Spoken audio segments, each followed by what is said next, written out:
ಎಲ್ಲರಿಗೂ ಮತ್ತೊಮ್ಮೆ ಸ್ವಾಗತಿಸುತ್ತಾ NMMS ಪರೀಕ್ಷೆಯ ತಯಾರಿಯ ಭಾಗ 2.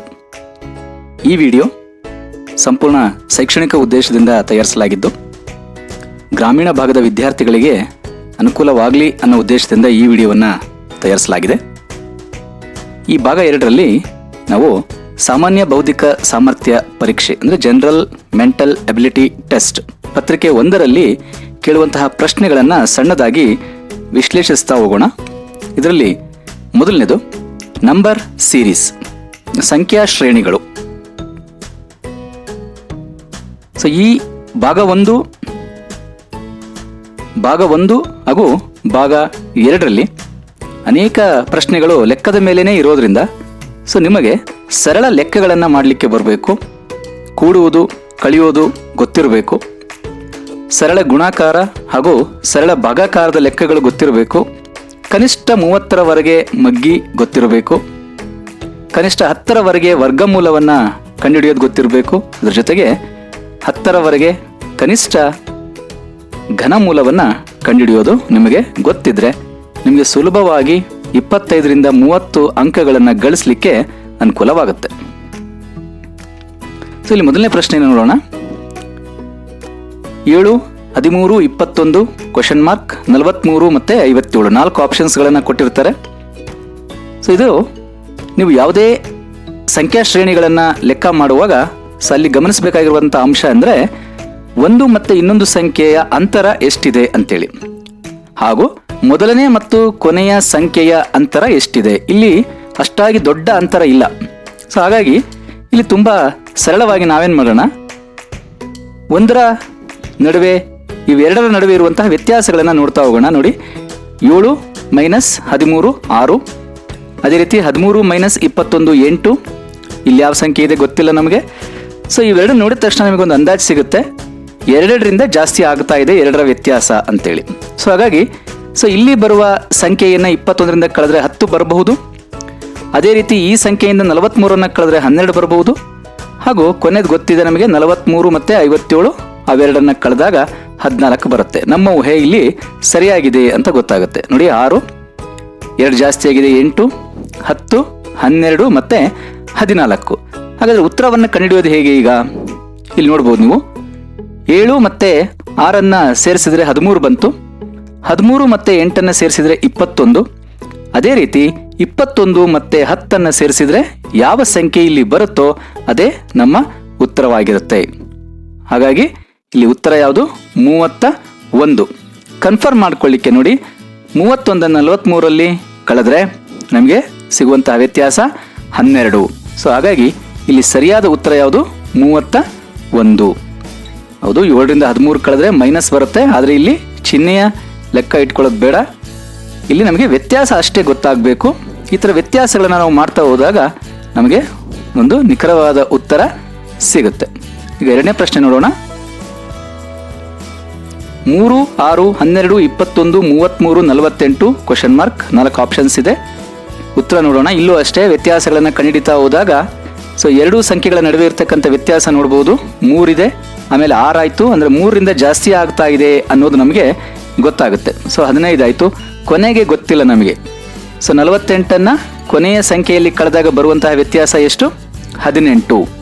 ಸೊ ಹಾಗಾಗಿ ಉತ್ತರ ಯಾವುದಿರ್ಬೋದು ಇದರಲ್ಲಿ? ಹೌದು, ನಿಮ್ಮ ಊಹೆ ಸರಿ.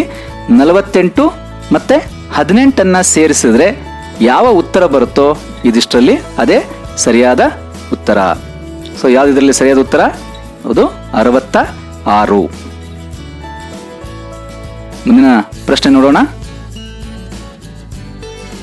18, 23, 31, 42 ಮತ್ತು 56 ಹಾಗೂ ಕ್ವಶನ್ ಮಾರ್ಕ್. ಸೊ ಉತ್ತರ ಇಲ್ಲೂ ಅಷ್ಟೇ. ಸೊ ನೀವು ವ್ಯತ್ಯಾಸಗಳನ್ನು ನೋಡ್ತಾ ಹೋಗ್ಬೋದು.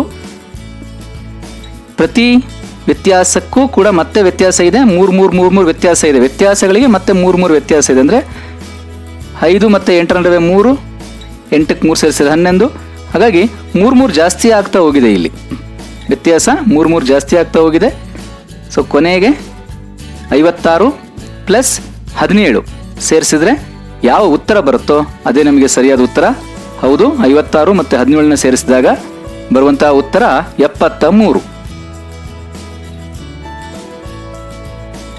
ಮುಂದಿನ ಪ್ರಶ್ನೆ ನೋಡೋಣ. 7, 18, 40, 73, 117 ಹಾಗೂ ಕ್ವಶನ್ ಮಾರ್ಕ್. 4 ಆಪ್ಷನ್ಸ್ ಕೊಟ್ಟಿದ್ದಾರೆ. ಇಲ್ಲೂ ಅಷ್ಟೇ ಅದೇ ನಿಯಮವನ್ನು ಅನ್ವಯಿಸಿ ನಡುವೆ ಇರತಕ್ಕಂಥ ವ್ಯತ್ಯಾಸಗಳನ್ನು ನೋಡ್ತಾ ಹೋಗಿ ನಿಮಗೆ ಗೊತ್ತಾಗುತ್ತೆ ಉತ್ತರ. ಇಲ್ಲಿ ನೋಡ್ಬೋದು ಎಲ್ಲ ಡಬಲ್ ಆಗ್ತಾ ಇದೆ ವ್ಯತ್ಯಾಸ. 11, 22, 33, 44, 55. ಹಾಗಾಗಿ 117ಕ್ಕೆ 55 ಸೇರಿಸಿದರೆ ಎಷ್ಟಾಗುತ್ತೆ? 172. ಸೊ 172 ಇಲ್ಲಿ ಸರಿಯಾದ ಉತ್ತರ. ಹಾಗಾಗಿ ಕ್ವಶನ್ ಮಾರ್ಕ್ ಜಾಗದಲ್ಲಿ 172 ಉತ್ತರ ಬರುತ್ತೆ. ಮುಂದಿನ ಪ್ರಶ್ನೆ. 11, 13, 17, 19, ಕ್ವಶನ್ ಮಾರ್ಕ್ 25. 4 ಆಪ್ಷನ್ಸ್ ಕೊಟ್ಟಿದ್ದಾರೆ. ಉತ್ತರ ನೋಡೋಣ. ಇಲ್ಲೂ ಅಷ್ಟೇ ವ್ಯತ್ಯಾಸಗಳನ್ನು ನೋಡ್ತಾ ಹೋದಾಗ ನಮಗೆ ಗೊತ್ತಾಗುತ್ತಿಲ್ಲಿ 2, 4, 2 ಬಂದಿದೆ. ಸೊ ನಾವು ಒಂದು ಊಹೆಯನ್ನು ಮಾಡಬೇಕು. 2, 4, 2 ಬಂದಿದೆ ಅಂದಮೇಲೆ ನೆಕ್ಸ್ಟ್ 4 ಬರುತ್ತೆ, ಆಮೇಲೆ 2 ಬರುತ್ತೆ ಅನ್ನುವಂಥ ಊಹೆಯನ್ನು ಮಾಡಿ ನಾವು ಉತ್ತರವನ್ನು ಕಂಡುಹಿಡ್ಕೊಳ್ಬೇಕಾಗತ್ತೆ. ಇವಾಗ ನೋಡೋಣ.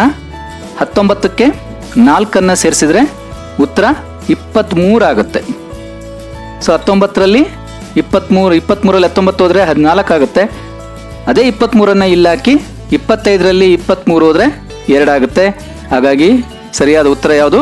23. ಸೊ ಈ ಥರ ನಾವು ಲೆಕ್ಕಗಳನ್ನು ಮಾಡ್ತಾ ಹೋಗ್ಬೇಕಾಗತ್ತೆ.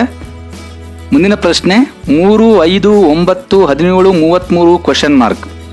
ಸೊ ಕ್ವಶನ್ ಮಾರ್ಕ್ ಕೊನೆಯಲ್ಲಿದ್ದಾಗ ನಮಗೆ ಉತ್ತರಗಳನ್ನು ಹುಡುಕೋದು ಸ್ವಲ್ಪ ಸುಲಭ ಆಗುತ್ತೆ. ಮಧ್ಯಭಾಗದಲ್ಲಿದ್ದಾಗ ಸ್ವಲ್ಪ ಪ್ರಯತ್ನ ಹೆಚ್ಚು ಪಡಬೇಕಾಗತ್ತೆ. ಸೊ ಇಲ್ಲೂ ಅಷ್ಟೇ ವ್ಯತ್ಯಾಸಗಳನ್ನು ನೋಡ್ತಾ ಹೋದಾಗ ನೋಡ್ಬೋದು 2 ಅದು ಡಬಲ್ ಆಗಿದೆ, 4 ಆಗಿದೆ, ಅದು ಡಬಲ್ ಆಗಿದೆ 8, ಡಬಲ್ 16, ಅದು ಡಬಲ್ ಆಗಿದೆ 32. ಸೊ ಹಾಗಾದರೆ 33ಕ್ಕೆ 32 ಸೇರಿಸಬೇಕು. ಆವಾಗ ಬರುವಂಥ ಉತ್ತರ 65. ಸೊ ಹಾಗಾಗಿ ಇಲ್ಲಿ ಸರಿಯಾದ ಉತ್ತರ ಯಾವುದು? 65. ಮುಂದಿನ ಪ್ರಶ್ನೆ ನೋಡೋಣ. 6, 9, 18, 45, 126 ಕ್ವಶನ್ ಮಾರ್ಕ್. 4 ಆಪ್ಷನ್ಸ್ಗಳಿದೆ. ಸೊ ಉತ್ತರ ನೋಡೋಣ. ಸೊ ಇಲ್ಲಿ ವ್ಯತ್ಯಾಸಗಳನ್ನು ನೋಡ್ತಾ ಹೋದಾಗ ಗೊತ್ತಾಗುತ್ತೆ ನಮಗೆ. ಇಲ್ಲಿ 3, 9, 27, 81. ಸೊ ಇವು 3ರ ಮಗ್ಗಿಯ ಥರ ಕಾಣಿಸುತ್ತೆ. ಆದರೆ 3 3ಲೆ 9, 9 3ಲೆ 27, 27 3ಲೆ 81. ಸೊ ಹಾಗಾದರೆ ಇಲ್ಲಿ ಏನು ಉತ್ತರ ಬರಬೇಕು ನಮಗೆ? 81 3ಲೆ 243. ಸೊ ಈ 243 126ಕ್ಕೆ ಕೂಡಿಸಿದಾಗ ನಮಗೆ ಸರಿಯಾದ ಉತ್ತರ ಸಿಗುತ್ತೆ. ಸೊ ಹಾಗಾಗಿ ಇಲ್ಲಿ ಸರಿಯಾದ ಉತ್ತರ ಯಾವುದು? 369. ಇದು ಸರಿಯಾದ ಉತ್ತರ. ಮುಂದಿನ ಪ್ರಶ್ನೆ ನೋಡೋಣ. ಸೊ ಇಲ್ಲಿ ನೋಡ್ಬೋದು ನೀವು ಸಂಖ್ಯೆಗಳು ಇಳಿಕೆ ಕ್ರಮದಲ್ಲಿದೆ. 141, 133, 125, 117, 109 ಹಾಗೂ ಕ್ವಶನ್ ಮಾರ್ಕ್. ಇಲ್ಲಿ ತನಕ ಎಲ್ಲ ಏರಿಕೆ ಕ್ರಮದಲ್ಲಿತ್ತು, ಈಗ ಇಳಿಕೆ ಕ್ರಮದಲ್ಲಿದೆ. ಉತ್ತರ ನೋಡೋಣ. ಇಲ್ಲೂ ಅಷ್ಟೇ ನಾವು ವ್ಯತ್ಯಾಸವನ್ನು ಕಂಡುಹಿಡಿತಾ ಹೋದಾಗ ಸುಲಭವಾಗಿ ಗೊತ್ತಾಗುತ್ತೆ. ಎಲ್ಲದರ ನಡುವೆ ಇರುವಂತಹ ವ್ಯತ್ಯಾಸ 8 ಹಾಗೂ ಕೊನೆಯಲ್ಲೂ ಕೂಡ ವ್ಯತ್ಯಾಸ 8 ಬರುತ್ತೆ. ಆದರೆ ಇಲ್ಲಿ ನಾವು ಮಾಡಬೇಕಾಗಿರೋದೇನು? ಇಲ್ಲಿ ಉಲ್ಟಾ ಎಣಿಸ್ಬೇಕು. 133ಕ್ಕೆ 8 ಸೇರಿಸಿದ್ರೆ 141 ಬರುತ್ತೆ. ಅದೇ ರೀತಿ 125ಕ್ಕೆ 8 ಸೇರಿಸಿದ್ರೆ 133. ಹಾಗಾಗಿ ಇಲ್ಲಿ ಯಾವ ಸಂಖ್ಯೆಗೆ 8 ಸೇರಿಸಿದ್ರೆ 109 ಬರುತ್ತೆ ಅನ್ನೋದನ್ನು ನೋಡಬೇಕು. ಹೌದು, ಅದಕ್ಕೆ ಸರಿಯಾದ ಉತ್ತರ 101. ಸೊ 101ಕ್ಕೆ 8 ಸೇರಿಸಿದ್ರೆ 109 ಬರುತ್ತೆ. ಸೊ ಸರಿಯಾದ ಉತ್ತರ 101. ಮುಂದಿನ ಪ್ರಶ್ನೆ ನೋಡೋಣ. ಇಲ್ಲೂ ಕೂಡ ಇಳಿಕೆ ಕ್ರಮದಲ್ಲಿದೆ. ಇಲ್ಲೂ ಕ್ವಶನ್ ಮಾರ್ಕ್ ಕೊನೆಯಲ್ಲಿದೆ. ಸೊ ನೋಡೋಣ ಉತ್ತರವನ್ನು. ಇಲ್ಲೂ ಅಷ್ಟೇ ವ್ಯತ್ಯಾಸವನ್ನು ಕಂಡುಹಿಡಿದಾಗ ನಮಗೆ ಗೊತ್ತಾಗುತ್ತೆ ಎಲ್ಲ ವ್ಯತ್ಯಾಸಗಳು 7, 7, 7ರಿಂದ ಕಡಿಮೆ ಆಗಿದ್ದಾವೆ ಅಂತೇಳಿ. ಹಾಗಾಗಿ ಕೊನೆಯಲ್ಲಿ ಕೂಡ 7 ಬರಬೇಕು. ಸೊ ಹಾಗಾದರೆ ಉತ್ತರವನ್ನು ಕಂಡುಹಿಡಿಯೋದು ಹೇಗಿಲ್ಲಿ? ಇಲ್ಲಿ ನೋಡ್ಬೋದು ನಾವು 13 ಮತ್ತು 14 ಕೂಡಿಸಿದ್ರೆ ನಮಗೆ 27 ಬರುತ್ತೆ. ಅದೇ ರೀತಿ ಇಲ್ಲಿ ಇರುವ ಸಂಖ್ಯೆ ಮತ್ತು 7 ಕೂಡಿಸಿದ್ರೆ ನಮಗೆ 13 ಬರಬೇಕು. ಸೊ ಯಾವುದಿದೆ ಸಂಖ್ಯೆ ಆ ಥರದ್ದು? ಹೌದು, 6. ಸೊ 6 7ಕ್ಕೆ ಸೇರಿಸಿದ್ರೆ ನಮಗೆ ಸಿಗೋ ಉತ್ತರ 13. ಸೊ ಸರಿಯಾದ ಉತ್ತರ 6. ಮುಂದಿನ ಪ್ರಶ್ನೆ ನೋಡೋಣ. ಇದು ಕೂಡ ಇಳಿಕೆ ಕ್ರಮದಲ್ಲಿದೆ. 88, 85, 78, 67, 52 ಹಾಗೂ ಕ್ವಶನ್ ಮಾರ್ಕ್ 4 ಆಪ್ಷನ್ಸ್ ಇದೆ. ಉತ್ತರ ನೋಡೋಣ. ಇಲ್ಲೂ ನಾವು ವ್ಯತ್ಯಾಸವನ್ನು ನೋಡಿದಾಗ ಗೊತ್ತಾಗುತ್ತೆ, ಪ್ರತಿ ವ್ಯತ್ಯಾಸ 4ರಿಂದ ಜಾಸ್ತಿ ಆಗ್ತಾ ಹೋಗಿದೆ. ಸೊ ಇವೆರಡು ನಡುವೆ 4 ವ್ಯತ್ಯಾಸ ಇದೆ, ಇವೆರಡು 4, ಇಲ್ಲೂ ಕೂಡ 4. ಅದೇ ರೀತಿ ಸೊ ಇಲ್ಲಿ 15 ಆದಮೇಲೆ 4 ವ್ಯತ್ಯಾಸ ಆದರೆ 19 ಬರಬೇಕು. ಸೊ 19ಕ್ಕೆ ಯಾವ ಸಂಖ್ಯೆಯನ್ನು ಸೇರಿಸಿದ್ರೆ 52 ಬರುತ್ತೆ ಅನ್ನೋದನ್ನು ನೋಡಬೇಕು. ಅದೇ ನಮಗೆ ಸರಿಯಾದ ಉತ್ತರ. ಸೊ ಯಾವುದು? ಹೌದು, 33.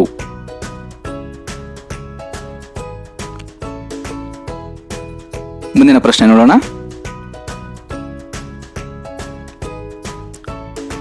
ಸೊ ಇಲ್ಲೂ ಕೂಡ ಇಳಿಕೆ ಕ್ರಮದಲ್ಲಿದೆ, 4 ಆಪ್ಷನ್ಸ್ ಇದೆ. ಉತ್ತರ ನೋಡೋಣ. ಸೊ ಇಲ್ಲಿ ನಿಮಗೆ ವ್ಯತ್ಯಾಸ ನೋಡಿದ ತಕ್ಷಣ ಸುಲಭವಾಗಿ ಗೊತ್ತಾಗುತ್ತೆ, ಎಲ್ಲ ಡಬಲ್ ಆಗ್ತಾ ಹೋಗಿದೆ ವ್ಯತ್ಯಾಸ. 3 ಇದ್ದದ್ದು 6 ಆಗಿದೆ, 6 ಇದ್ದದ್ದು 12, ಆಮೇಲೆ 24. ಸೊ ನಾವು ಗೆಸ್ ಮಾಡಿ ಬರ್ಕೊಳ್ಬೇಕಾಗುತ್ತೆ 48. ಸೊ ಯಾವ ಸಂಖ್ಯೆಗೆ 48ಅನ್ನು ಸೇರಿಸಿದ್ರೆ 107 ಬರುತ್ತೋ ಅದೇ ನಮಗೆ ಸರಿಯಾದ ಉತ್ತರ. ಸೊ ಹಾಗಾಗಿ ಇಲ್ಲಿ ಸರಿಯಾದ ಉತ್ತರ ಯಾವುದು?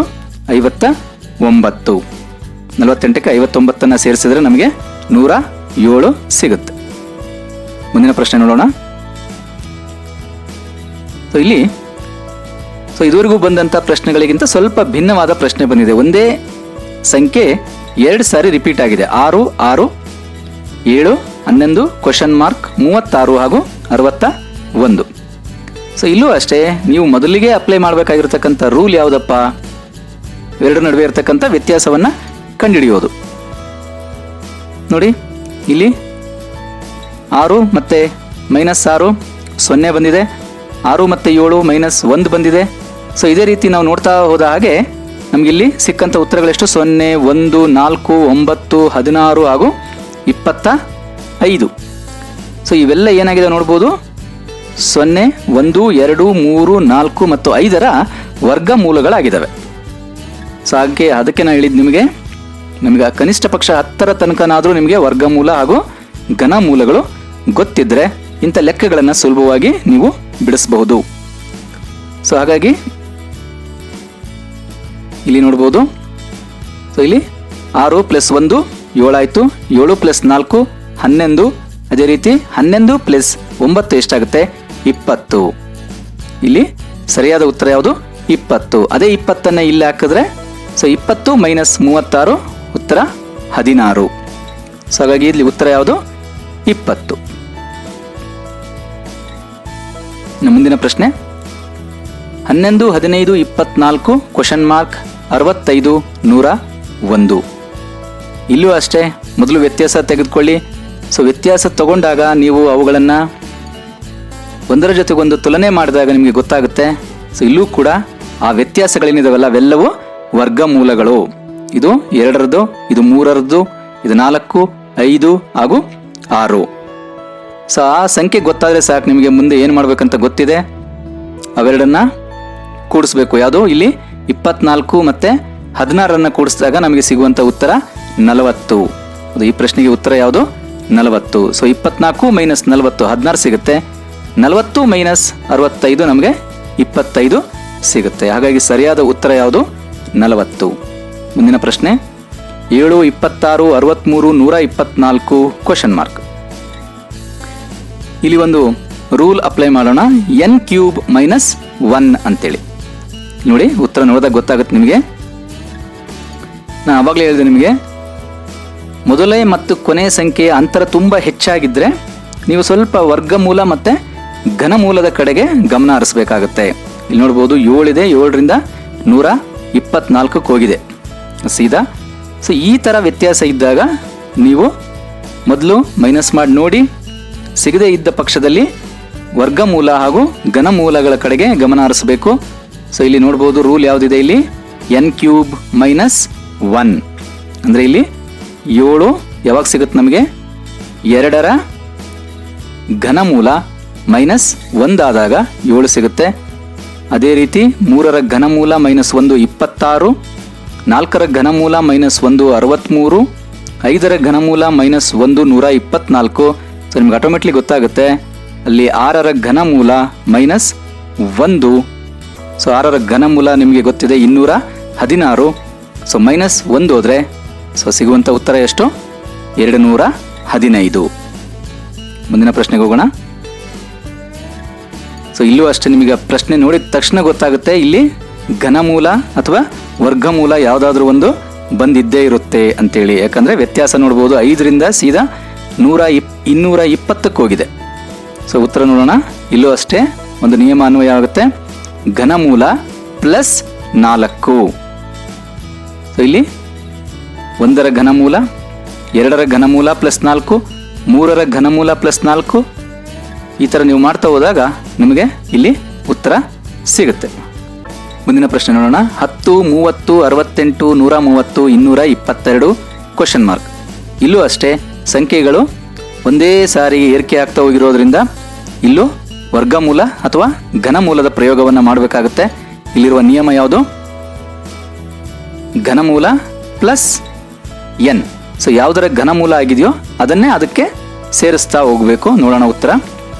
ಸೊ ಇಲ್ಲಿ ನೋಡಿ, 2ರ ಘನಮೂಲ +2 = 10, 3ರ ಘನಮೂಲ +3 = 30. ಅದೇ ರೀತಿ ಮಾಡ್ತಾ ಹೋದಾಗ ಕೊನೆಗೆ ನಮಗೆ ಬರೋದೆಷ್ಟು? 7ರ ಘನಮೂಲ ಅಂದರೆ 343 ಆಗುತ್ತೆ.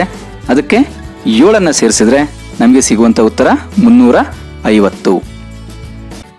ಮುಂದಿನ ಪ್ರಶ್ನೆ ನೋಡೋಣ. 3, 7, 17, 39, 85 ಕ್ವಶನ್ ಮಾರ್ಕ್. ಸೊ 4 ಆಪ್ಷನ್ಸ್ ಇದೆ. ಉತ್ತರ ನೋಡೋಣ. ಇಲ್ಲಿ ಸ್ವಲ್ಪ ಗುಣಾಕಾರದ ಲೆಕ್ಕಗಳು ಬರುತ್ತೆ, ನೋಡ್ಬೋದು. 3 ಹಾಗೆ ಇದೆ. 3 × 2 +1 7 ಆಗುತ್ತೆ. ಆ 7 × 2 +3 = 17 ಆಗುತ್ತೆ. ಈ 17 × 2 +5 39 ಆಗುತ್ತೆ. ಇಲ್ಲಿ ನೋಡ್ಬೋದು 1, ಆಮೇಲೆ 3, ಆಮೇಲೆ 5, ಆಮೇಲೆ 7, ಆಮೇಲೆ 9. ಈ ಥರ 2ರಿಂದ ಸಂಖ್ಯೆಗಳು ಜಾಸ್ತಿ ಆಗ್ತಾ ಹೋಗಿದೆ. ಯಾವುದು? ಕೂಡ್ಸೋದು. ಸೊ ಈ ರೀತಿಯಾಗಿ ನೀವು ಲೆಕ್ಕವನ್ನು ಮಾಡಿದಾಗ ಸೊ ಕೊನೆಗೆ ನಮಗೆ ಸಿಗುವಂಥ ಉತ್ತರ 179. ಸೊ ಇಲ್ಲಿ ನೋಡಿ, ಈ 2 ಎಲ್ಲೂ ಬದಲಾಗಿಲ್ಲ, ಆದರೆ ಕೂಡಿಸುವಂತಹ ಸಂಖ್ಯೆಗಳು ನೋಡ್ಬೋದು 1, 3, 5, 7, 9 ಈ ಥರ 2 ಜಾಸ್ತಿ ಆಗ್ತಾ ಹೋಗಿರುತ್ತೆ. ಈ ಥರ ಸ್ವಲ್ಪ ಹೆಚ್ಚು ಕಮ್ಮಿ ಸಂಖ್ಯೆಗಳನ್ನು ನೀವು ಗೆಸ್ ಮಾಡಿ ಉತ್ತರಗಳನ್ನು ಬರಿಬೇಕಾಗತ್ತೆ. ಮುಂದಿನ ಪ್ರಶ್ನೆ ನೋಡೋಣ. ಇಲ್ಲೂ ಅಷ್ಟೇ ಒಂದು ಸಂಖ್ಯೆ ರಿಪೀಟ್ ಆಗಿದೆ, 1 ಮತ್ತು 1. ನೋಡೋಣ ಇದಕ್ಕೆ ಉತ್ತರ ಯಾವ ರೀತಿ ಇದೆ ಅಂತೇಳಿ. ಇಲ್ಲೂ ಅಷ್ಟೇ ಗುಣಾಕಾರದ ಲೆಕ್ಕ ಇದೆ. ಸೊ 1 ಹಾಗೆ ಇದೆ. 1 × 1 1, 1 × 2 2, 2 × 3 6, 6 × 4 24, 24 × 5 ಅದು 100 ಆಗುತ್ತೆ. ಎಲ್ಲ ನಿಯಮಗಳನ್ನು ನೀವು ಗಮನದಲ್ಲಿಟ್ಕೊಂಡು ಪರೀಕ್ಷೆ ಬರೆಯುವಾಗ ಲೆಕ್ಕಗಳನ್ನು ಮಾಡ್ತಾ ಹೋದರೆ ನಿಮಗೆ ಸುಲಭವಾಗಿ ಅರ್ಥ ಆಗುತ್ತೆ. ಮುಂದಿನ ಪ್ರಶ್ನೆ ನೋಡೋಣ. 15, 29, 56, 109 ಕ್ವಶನ್ ಮಾರ್ಕ್. ಸೊ ಇಲ್ಲಿರುವಂತಹ ನಿಯಮ ಏನಿದೆ ನೋಡಿ. ಸೊ 15 × 2 -1 29 ಬಂತು. 29 × 2 -2 56 ಬಂತು. ನೋಡಿ, ಈ 2 ಬದಲಾಗಿಲ್ಲ, ಆದರೆ ಈ 1 ಏನಿದೆಯಲ್ಲ ಅದು ಬದಲಾಗಿದೆ. ಇಲ್ಲಿ 1, ಇಲ್ಲಿ 2 ಆಗಿದೆ, ಇಲ್ಲಿ 3 ಆಗಿದೆ, ಇಲ್ಲಿ 4 ಆಗಿದೆ. ಹಾಗಾದರೆ ಉತ್ತರ ಎಷ್ಟಿಲ್ಲಿ? 109 2ರಿಂದ ಗುಣಿಸಿದ್ರೆ ಸಿಗುವಂಥ ಉತ್ತರ 218. ಇದರಲ್ಲಿ 4 ಕಳೆದ್ರೆ ನಮಗೆ ಸಿಗುವಂಥ ಉತ್ತರ 214. ಮುಂದಿನ ಪ್ರಶ್ನೆ 1, 4, 15 ಕ್ವಶನ್ ಮಾರ್ಕ್ 157 ಹಾಗೂ 480. 4 ಆಪ್ಷನ್ಸ್ ಇದೆ. ಉತ್ತರ ನೋಡೋಣ. ಇಲ್ಲಿ ಸ್ವಲ್ಪ ನೀವು ಗಮನಿಸಬೇಕು. ಇಂಥ ಲೆಕ್ಕಗಳು ಬಂದಾಗ ಇಲ್ಲಿ ನೋಡ್ಬೋದು, ಈ ಪ್ಲಸ್ ಆಗುವಂತಹ ಸಂಖ್ಯೆಗಳೇನಿದಾವಲ್ಲ, ಇದುವರೆಗೂ ನೀವು ನೋಡಿದ್ರಿ ಅವು ಸ್ವಲ್ಪ ಬದಲಾಗ್ತವೆ. ಸೊ ಇಲ್ಲಿ ನೋಡ್ಬೋದು ಬದಲಾಗಿದೆ. ಎಷ್ಟಿದೆ? 1 ಇದೆ, 2ರಿಂದ ಜಾಸ್ತಿಯಾಗಿದೆ 3 ಆಯಿತು, ಮತ್ತೆರಡು ಜಾಸ್ತಿಯಾಗಿ 5 ಆಯಿತು, ಮತ್ತೆರಡು ಜಾಸ್ತಿಯಾಗಿ 7 ಆಗುತ್ತೆ, ಅದೇ ರೀತಿ ಮತ್ತೆರಡು ಜಾಸ್ತಿಯಾಗಿ 9 ಆಯಿತು. ಸೊ ಈ ಗುಣಿಸುವಂತಹ ಭಾಗ ಏನಿದೆಯಲ್ಲ, ಸೊ ಅದು 3 × 1. ನಾವು ಇದುವರೆಗೂ ನೋಡಿದಂಥ ಎಲ್ಲ ಲೆಕ್ಕಗಳಲ್ಲಿ ಈ ಸಂಖ್ಯೆ ಬದಲಾಗಲ್ಲ. ಇಲ್ಲಿ ನೋಡಿ ಎಲ್ಲಾದ್ರೂ 3 3 3 3 3 ಇದೆ. ಆದರೆ ಈ ಸಂಖ್ಯೆ ನೋಡ್ಬೋದು, ಈ ಸಂಖ್ಯೆ ಇಲ್ಲಿ ಮೇಲಿನ ಲೆಕ್ಕಗಳಿಗಿಂತ ಸ್ವಲ್ಪ ಭಿನ್ನವಾಗಿದೆ. ಯಾಕಂದರೆ ಇಲ್ಲಿ ಬಂದಂಥ ಉತ್ತರವನ್ನೇ ನಾವು ಗುಣಿಸ್ತಾ ಹೋಗ್ತೀವಿ. ಇಲ್ಲಿ 1ನ್ನೇ 3ಕ್ಕೆ ಗುಣಿಸಿ 1ನ್ನು ಸೇರಿಸ್ತೀವಿ, 4 ಆಯಿತು. ಮತ್ತು 3ಕ್ಕೆ ಬಂದಂಥ ಉತ್ತರವನ್ನು ಗುಣಿಸಿ ಅದಕ್ಕೆ 3ನ್ನು ಸೇರಿಸ್ತೀವಿ, 15 ಆಯಿತು. ಮತ್ತು ಅದೇ 3ಕ್ಕೆ 15ರಿಂದ ಗುಣಿಸಿ 5ನ್ನು ಸೇರಿಸ್ತೀವಿ, 50 ಆಗುತ್ತೆ. ಇದೇ ನಮಗೆ ಉತ್ತರ 50. ಇಲ್ಲಿ ಆಪ್ಷನ್ನಲ್ಲಿದೆ 50.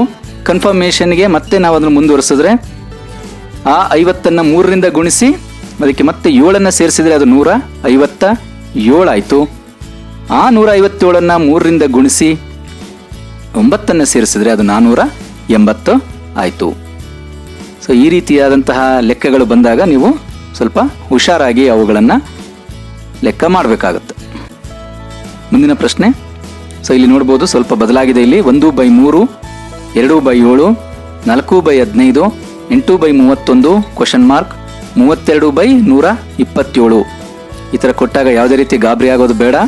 ಸೊ ಮೇಲಿಂದೆಲ್ಲ ಒಂದು ಕಡೆ ಲೆಕ್ಕ ತಗೊಳ್ಳಿ, ಕೆಳಗಡೆಯಿಂದೆಲ್ಲ ಒಂದು ಕಡೆ ಲೆಕ್ಕ ತಗೊಳ್ಳಿ, ಅವಾಗ ನಿಮಗೆ ಸುಲಭವಾಗಿ ಉತ್ತರ ಸಿಗುತ್ತೆ. ಇಲ್ಲಿ ನೋಡ್ಬೋದು ನ್ಯೂಮರೇಟರ್ ಏನಾಗಿದೆ, ಡಬಲ್ ಆಗ್ತಾ ಹೋಗಿದೆ. ಇಲ್ಲಿ ನೋಡಿ 1 ಡಬಲ್ ಆಯಿತು, 2 ಡಬಲ್ ಆಗಿ 4, ಆಮೇಲೆ 8, ಆಮೇಲೆ 16 ಆಗುತ್ತಿಲ್ಲಿ. ಸೊ 16, 2 ಉತ್ತರಗಳಿದ್ದಾವೆ. ಡಿನಾಮಿನೇಟರ್ನ ನೋಡಿದ್ರೆ ನಿಮಗೆ ಉತ್ತರ ಸಿಗುತ್ತೆ. ಡಿನಾಮಿನೇಟರ್ ಏನಿದೆ, ಡಬಲ್ ಪ್ಲಸ್ 1 ಆಗಿದೆ. ಇಲ್ಲಿ 3 + 3 6 ಆಗಿ 6ಕ್ಕೆ ಮತ್ತೆ ಸೇರಿಸಿದ್ದಾರೆ 1. 7 7 14 + 1 15, 15 15 30 + 1 31. ಅದೇ ರೀತಿ 31 + 31 62 + 1 63 ಆಗುತ್ತೆ. ಸೊ ಹಾಗಾದರೆ ಸರಿಯಾದ ಉತ್ತರ ಯಾವುದಿಲ್ಲಿ, 16/63. ಸೊ 63 ಎಷ್ಟಾಗುತ್ತೆ, 126 ಆಗುತ್ತೆ, +1 127. ಮುಂದಿನ ಲೆಕ್ಕ. ಇಲ್ಲಿ ಸಂಖ್ಯೆಗಳು ಸ್ವಲ್ಪ ಜಾಸ್ತಿ ಇದ್ದಾಗ ನೀವು ಅವುಗಳ ಕಡೆ ಗಮನ ಕೊಡಿ. ಅವು ಆಲ್ಟರ್ನೇಟ್ ಸೀರೀಸ್ ಇರುತ್ತೆ. ಆಲ್ಟರ್ನೇಟ್ ಸೀರೀಸ್ ಅಂದರೆ ನೋಡ್ಬೋದು ಇಲ್ಲಿ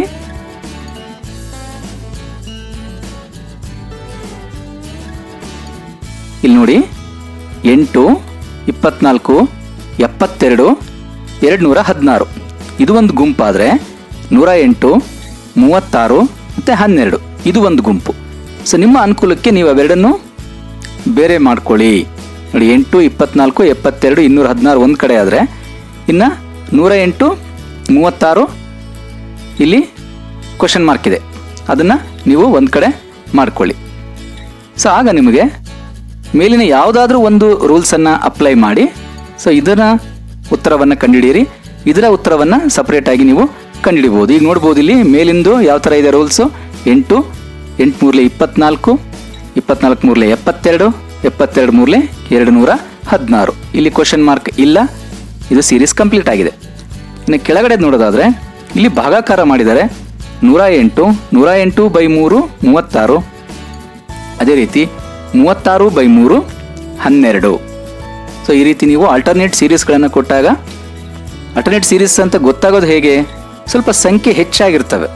ಬೇರೆ ಲೆಕ್ಕಗಳಿಗೆ ಹೋಲಿಸಿದ್ರೆ ಇಲ್ಲಿನ ಸಂಖ್ಯೆಗಳು ಹೆಚ್ಚಾಗಿರುತ್ತೆ. ನೀವು ಅವುಗಳನ್ನು ನೋಡಿದ್ರೆ ಗೊತ್ತಾಗುತ್ತೆ ಅದು ಆಲ್ಟರ್ನೇಟ್ ಸೀರೀಸ್ ಅಂತೇಳಿ. ಇನ್ನು ಇನ್ನೊಂದು ಆಲ್ಟರ್ನೇಟ್ ಸೀರೀಸ್ ಪ್ರಶ್ನೆಯನ್ನು ನೋಡೋಣ. ಇಲ್ಲಿ ನೋಡ್ಬೋದು ತುಂಬ ಉದ್ದ ಇರುತ್ತೆ ಸಂಖ್ಯೆ, 2 ಕ್ವಶನ್ ಮಾರ್ಕ್ ಇದೆ. ಇಲ್ಲಿ ಒಂದು ಸೀರೀಸಲ್ಲಿ ಒಂದು ಕ್ವಶನ್ ಮಾರ್ಕ್ ಇರುತ್ತೆ, ಇನ್ನೊಂದು ಸೀರೀಸ್ನಲ್ಲಿ ಇನ್ನೊಂದು ಕ್ವಶನ್ ಮಾರ್ಕ್ ಇರುತ್ತೆ. ಅವೆರಡನ್ನು ಸಪ್ರೇಟ್ ಮಾಡ್ಕೊಳ್ಳಿ. ಫಸ್ಟು ಸಪ್ರೇಟ್ ಮಾಡಿಕೊಂಡು ಅವುಗಳದೇ ಆದಂಥ ರೂಲ್ಸ್ಗಳನ್ನು ಅಪ್ಲೈ ಮಾಡ್ತಾ ಬರ್ಬೋದು. ನೋಡ್ಬೋದು ಇಲ್ಲಿ 6, 6 + 1 7, 7 + 2 9, 9 + 3 12, 12 + 4 16. 1 2 3 4ರಿಂದ ಅವುಗಳ ವ್ಯತ್ಯಾಸ ಜಾಸ್ತಿ ಆಗ್ತಾ ಹೋಗುತ್ತೆ. ಆದರೆ ಕೆಳಗಡೆ ಸೀರೀಸ್ನಲ್ಲಿ ನೋಡ್ಬೋದು ವ್ಯತ್ಯಾಸ ಕೇವಲ 3 ಮಾತ್ರ ಇದೆ. 7 + 3 10 + 3 13 + 3. ಈ +3 ಅನ್ನೋದೇನಿದೆಯಲ್ಲ, ನೀವು ವ್ಯತ್ಯಾಸಗಳನ್ನು ಕಂಡುಕೊಂಡಾಗ ಸಿಗುವಂಥ ಒಂದು ವ್ಯತ್ಯಾಸ ಅದು. ಸೊ ಮೊದಲಿಗೆ ಆ ಲೆಕ್ಕಗಳನ್ನು ವ್ಯತ್ಯಾಸ ಲೆಕ್ಕಗಳನ್ನು ನೋಡಿದ್ವಿ ಯಾವ ಥರ ಮಾಡೋದು ಅಂತೇಳಿ. ಇಲ್ಲಿ ನೇರವಾಗಿ ಅವುಗಳನ್ನು ಕೂಡಿಸಿ ಕೊಡಲಾಗಿದೆ ಅಷ್ಟೇ. ಎರಡೂ ಪ್ರಶ್ನಾರ್ಥಕ ಚಿಹ್ನೆಗಳಿದ್ದಾವೆ. ಸೊ ಎರಡೂ ಪ್ರಶ್ನಾರ್ಥಕ ಚಿಹ್ನೆಗಳಿಗೆ ನೀವು ಪ್ರತ್ಯೇಕವಾಗಿ ಉತ್ತರವನ್ನು ಹುಡುಕಬೇಕು. ಅಲ್ಲಿ ಎರಡೆರಡು ಆಪ್ಷನ್ಸಲ್ಲೂ ಕೂಡ ಎರಡೆರಡು ಉತ್ತರಗಳನ್ನು ಕೊಟ್ಟಿರ್ತಾರೆ.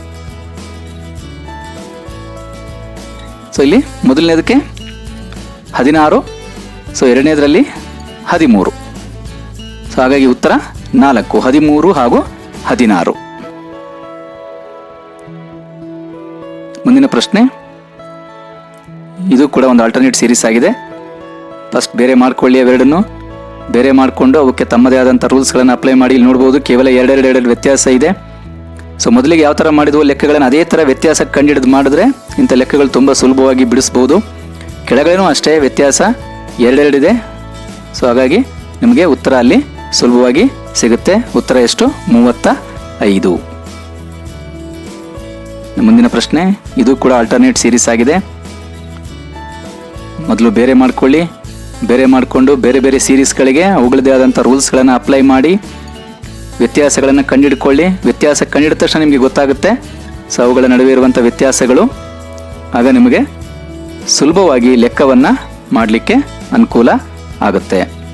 ಇಲ್ಲಿ ನೋಡ್ಬೋದು 1, 2, 3 ಅಂದರೆ ವ್ಯತ್ಯಾಸಗಳು, ಆದರೆ ಇಲ್ಲಿ ಎರಡೆರಡು ವ್ಯತ್ಯಾಸಗಳು ಜಾಸ್ತಿ ಆಗ್ತಾ ಹೋಗಿದೆ.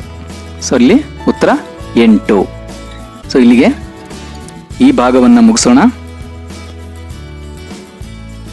ಮುಂದಿನ ಭಾಗದಲ್ಲಿ wrong number in the series, ಸಂಖ್ಯಾ ಶ್ರೇಣಿಯಲ್ಲಿ ತಪ್ಪಾದ ಸಂಖ್ಯೆ, ಒಂದು ಶ್ರೇಣಿಯನ್ನು ಕೊಟ್ಟಿರ್ತಾರೆ, ಅದರಲ್ಲಿ ಒಂದು ಸಂಖ್ಯೆ ತಪ್ಪಾಗಿರುತ್ತೆ, ಅದನ್ನು ಹುಡುಕಿ ತೆಗಿಬೇಕು. ಸೊ ಅದ್ರ ಬಗ್ಗೆ ಮುಂದಿನ ವಿಡಿಯೋದಲ್ಲಿ ನೋಡೋಣ. ಧನ್ಯವಾದಗಳು.